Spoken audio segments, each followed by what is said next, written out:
பிரியமானவர்களே, ஆண்டவராகிய இயேசு கிறிஸ்துவின் நாமத்தினாலே உங்களை வாழ்த்துகிறேன். இந்த நாளிலும் நம்முடைய தியானத்திற்காக மீண்டுமாய் சங்கீதங்களின் புஸ்தகம் 55ஆம் சங்கீதம் 22வது வசனத்தை நான் வாசிக்கிறேன். கர்த்தர் மேல் உன் பாரத்தை வைத்துவிடு, அவர் உன்னை ஆதரிப்பார், நீதிமானை ஒருபோதும் தள்ளாட ஒட்டார். எனக்கு அன்பானவர்களே, கர்த்தர் மேல் பாரத்தை வைத்துவிட வேண்டும் என்பதை நேற்றைய தினத்திலே நாம் தியானித்தோம் அல்லவா? இந்த நாளிலும் அதை தொடர்ந்து கர்த்தர் மேல் தன்னுடைய பாரத்தை வைத்த அன்னாளை குறித்து நாம் தியானிக்க போகிறோம். பிள்ளை இல்லாத அன்னாள் கர்த்தருடைய சமூகத்திலே தன் இருதயத்தை ஊற்றிவிட்டதை 1 சாமுவேலின் புஸ்தகம் 1ஆம் அதிகாரத்திலே நாம் வாசிக்கிறோம் அல்லவா? கவனியுங்கள், தன்னுடைய மிகுதியான பாரங்களை தேவ சந்நிதியிலே தேவனிடத்திலே ஊற்றி ஜெபித்த பின்பு அவள் துக்கமுகமாய் இருக்கவில்லை என்று 1 சாமுவேலின் புஸ்தகம் 1ஆவது அதிகாரம் 18வது வசனத்தில் நாம் வாசிக்கிறோம் அல்லவா? அன்பரே, நாமும் அந்நாளை போல தேவனுடைய சமூகத்திலே நம்முடைய இருதயங்களை ஊற்றி விடுகிறதற்கு கற்றுக்கொள்ள வேண்டும்.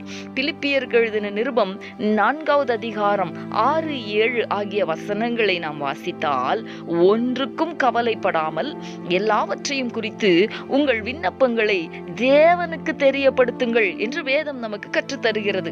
அன்பரே, தேவனுக்கு தெரியப்படுத்தும் பொழுது எல்லாவற்றுக்கும் மேலான ஒரு தேவ சமாதானம் நம்மை நிரப்புவதை நாம் உணர முடியும். அந்த தேவ சமாதானம் நம்மை காத்து கொள்ளவும் முடியும். அந்நாளுக்கு சாமுவேலை தந்து அவர்களுடைய ஜெபத்திற்கு பதிலை தந்தவர் நம்முடைய ஜெபங்களுக்கும் நிச்சயமாய் பதில் தருவார். எனக்கு அன்பானவர்களே, நம்முடைய இருதயங்களை இந்த நாளிலே கர்த்தருடைய சமூகத்திலே ஊற்றி விடுகிறதற்கு, நம்முடைய பாரங்களை கர்த்தர் மேல் வைத்து விடுகிறதற்கு நாம் ஆயத்தமா? ஜெபிக்கலாம்.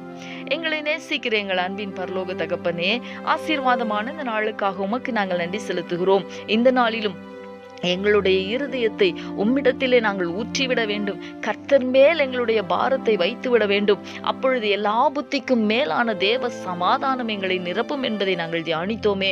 தகப்பனே, இந்த நாளிலே அந்நாளை போல எங்களுடைய இருதயங்களை உம்மிடத்திலே ஊற்றி விடுகிறதற்கு எங்களை நாங்கள் அர்ப்பணிக்கிறோம். ஆண்டவரே, தகப்பனே, எல்லாவற்றையும் குறித்து உமக்கு தெரியப்படுத்த எங்களுடைய இருதயத்தை நாங்கள் ஊற்றிவிடும் பொழுது நீர் எங்களுக்கு பதில் தருவீர். அதற்காக உமக்கு நாங்கள் நன்றி செலுத்துகிறோம்.